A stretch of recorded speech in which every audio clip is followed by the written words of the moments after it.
Bueno, la exposición que traigo aquí se llama Herbaria. Se va a encontrar materia vegetal convertida en arte. Casi la materia vegetal sola es arte, pero le ayudamos un poquito a través de la imagen fotográfica para que todavía sea más maravillosa de lo que ya es. La exposición se ha desarrollado durante bastantes años, como 15 años, y todo el trabajo primero que planteo jugaba mucho con esa idea del trampantojo y del híbrido, ¿no? de una mezcla entre lo que es animal y lo que es vegetal. En realidad todo lo que hay es vegetal, pero a veces aparecen formas que nos dan a entender que son animales.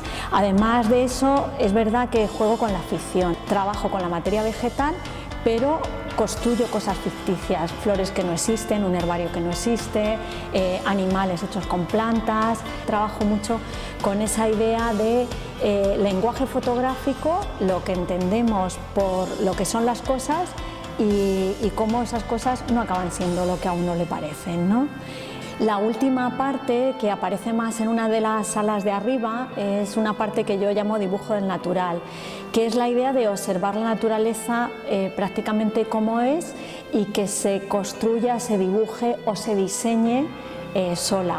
La naturaleza es absolutamente maravillosa y es imposible que nosotros creemos nada más bonito de lo que ya existe, ¿no? También hay imágenes que he tomado en el propio parque. Es toda esa parte donde la naturaleza se dibuja a través de la luz, pero lo hace prácticamente sola. La verdad que estoy muy cansada, pero muy contenta.